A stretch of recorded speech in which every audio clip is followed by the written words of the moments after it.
O governo Bolsonaro publicou uma medida provisória que permite ao ministro da Educação nomear reitores das universidades federais durante a pandemia.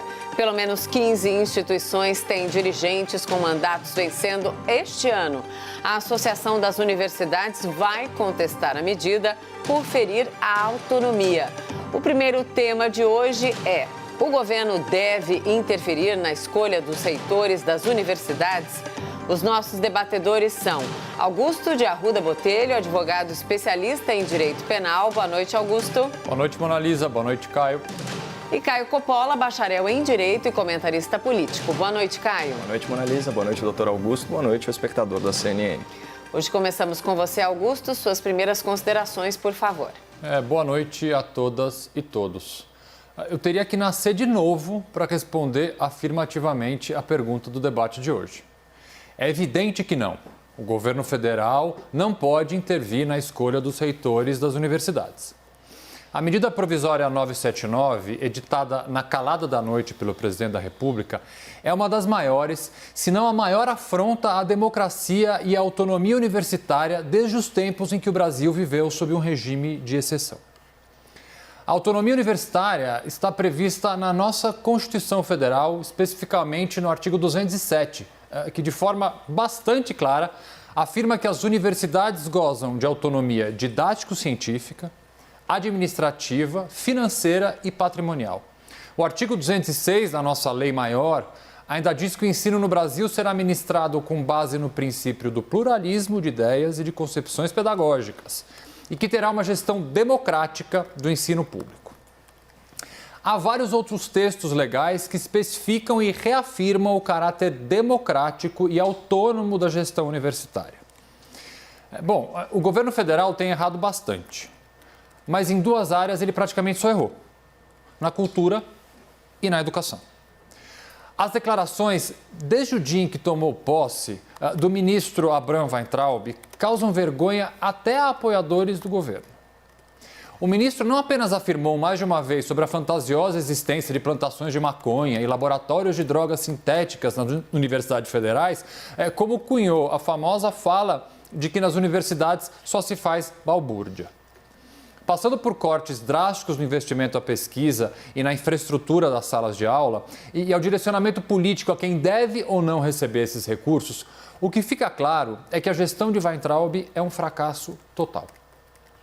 Um fracasso não apenas de gestão, mas também uma administração que, acima de tudo, está ao viés ideológico em detrimento da pluralidade tão esperada dentro do ambiente acadêmico. O mais curioso, para não dizer triste, é que esse viés ideológico aparece sobre a justificativa de expurgar das universidades um suposto aparelhamento, uma suposta partidarização do ensino, que só acentua uma quase paranoia macartista de que o pensamento plural é sinônimo de coisa da esquerda, de que faculdade é um antro de comunista. Há um relatório desse ano que apontou uma queda na qualidade da liberdade acadêmica em nosso país. O estudo feito pela rede internacional Scholars at Risk categorizou o Brasil com a nota C de uma escala que vai de A até E. Somos o segundo índice mais baixo da América Latina, perdendo apenas para a Venezuela. Esse cerceamento à liberdade acadêmica vem se acentuando, mas não é novidade. Vários reitores federais nomeados pelo presidente Bolsonaro foram os menos votados na lista tríplice apresentada. É assim que funciona, ou pelo menos até agora funcionava, uma eleição numa universidade federal. De 4 em 4 anos, com voto de professores, de servidores e dos estudantes, é formada uma lista tríplice, que é então apresentada para o presidente da República. Fugindo da tradição de nomear o candidato mais votado, Bolsonaro optou por nomear reitores cujo alinhamento ideológico melhor lhe agradava. Até aí, por mais que eu possa fazer críticas a essa postura e essas escolhas, elas seguiam um rito previsto. O que essa MP, essa medida provisória, fez, e sob o covarde argumento de que durante a pandemia as eleições para reitores não poderiam ser feitas. Impossibilidade essa, convenhamos, chega a ser risível, porque há outros formatos possíveis de se colher votos numa eleição desse porte e no formato em que ela é feita. Mas sob o desumano uso da pandemia, o que a MP fez foi transferir de forma integral A escolha dos reitores de praticamente entre 15 e 20 instituições de ensino federais, cujos mandatos dos seus dirigentes se encerram esse ano, é justamente para quem? Para a pessoa do ministro Abraham Weintraub.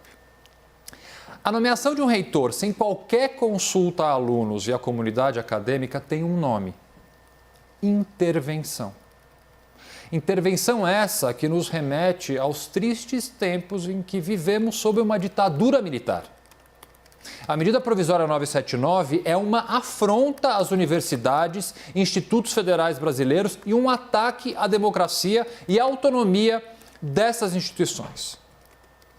Preservar a liberdade acadêmica, como afirma o matemático Robert Zimmer, que é presidente da Universidade de Chicago, é preservar a habilidade única das universidades de contribuir para a sociedade. Caio, suas primeiras considerações, então, por favor. Bom, me permita retomar aí a pergunta do debate, né? O governo deve interferir na escolha dos reitores das universidades? Depende. Essa interferência é prevista em lei ou ela é indevida? Percebam que essa é uma questão análoga à interferência do governo, por exemplo, na Polícia Federal. Tanto a nomeação para a Diretoria-Geral da PF quanto a escolha de reitores e vice-reitores são prerrogativas da Presidência da República. Então, grosso modo, o que não pode haver é ingerência política do Poder Executivo nessas instituições que gozam de autonomia e, no caso aí das reitorias, de mandato pré-estabelecido para o exercício do cargo.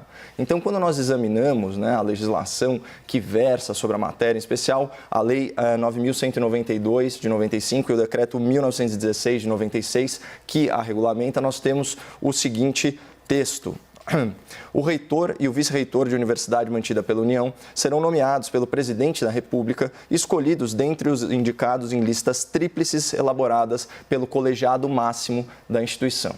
Portanto, é função do governo federal, na figura do presidente da República, interferir na escolha desses dirigentes. E aqui a gente já pode estabelecer alguns pressupostos. Primeiro, a lista tríplice, com os 3 nomes indicados pelo colegiado, não tem hierarquia entre os indicados. E segundo, a formação da lista ela deve seguir o devido processo legal, previamente estabelecido por força de lei, de regimento ou do estatuto.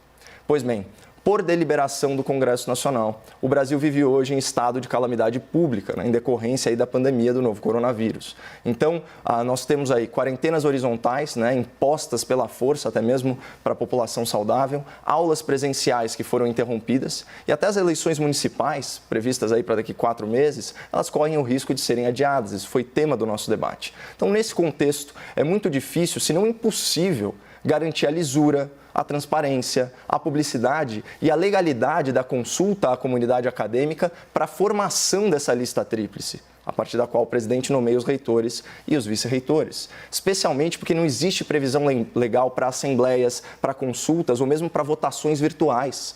Então, qualquer escolha nesse contexto deixa o processo de escolha dos dirigentes universitários muito vulnerável juridicamente. E pelo que eu entendi, é justamente para evitar esse ambiente de insegurança jurídica que a medida provisória 979 foi editada. Ela dispõe sobre a nomeação de reitores e vice-reitores temporários pelo ministro da Educação, seguindo os mesmíssimos critérios técnicos e critérios acadêmicos que são aplicáveis aí a qualquer candidato ao cargo. E essa regra ela só vale para mandatos que se encerrem durante a pandemia e que deixem os cargos vagos no meio da crise. Então, decretado o fim do estado de calamidade pública pelo Congresso Nacional, volta o antigo processo de formação da lista tríplice para a escolha de um nome pelo presidente da República. Então, com certeza, é um grau de interferência um pouco maior do Poder Executivo na direção universitária, isso é uma obviedade, mas não é uma interferência indevida. Até porque essa seria uma norma temporária, com prazo estabelecido, que precisa ser validada pelo Congresso e que vai proteger a lisura do processo democrático nas próprias universidades. De outra forma, grupos de interesse no ambiente acadêmico podem, aí de maneira oportunista, burlar o regimento e impor as suas agendas por longos mandatos. E vamos pensar racionalmente, se é consenso que as aulas presenciais sejam suspensas, qual o sentido de manter as consultas e as votações? É aquele duplo padrão clássico que a gente sempre denuncia aqui. Não vamos dar aula, não vamos trabalhar, nós só vamos nos eleger. E é engraçado que a mesma turma que esperneia contra esse MP por supostamente violar garantias do mundo acadêmico, não vê grandes problemas na violação de garantias individuais, direitos humanos durante a pandemia. Ou seja, adiar alguns meses a formação da lista tríplice é autoritarismo, mas monitorar celulares, trancar trabalhadores em casa e multar e prender cidadãos nas ruas é ok, né? Então, essa reação ela é tão desproporcional que ela só pode ser motivada por ambição política ou militância ideológica. E ao longo do programa, eu pretendo desconstruir algumas narrativas e falácias que foram colocadas aí sobre esse tema no debate público, especialmente por alguns parlamentares histéricos, liderados por uma deputada petista, que alegaram que essa medida provisória é um, abre aspas, ato fascista que viola a autonomia universitária. Claro que nada disso para de pé.